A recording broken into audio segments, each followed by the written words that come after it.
waxaan kala lahaanay secretary oo systemka qaldamay dhamaanta waa wada raaxaysanayna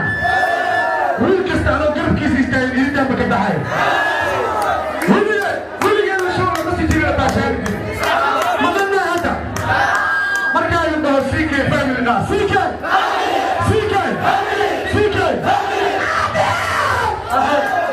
ariya kale dan hadi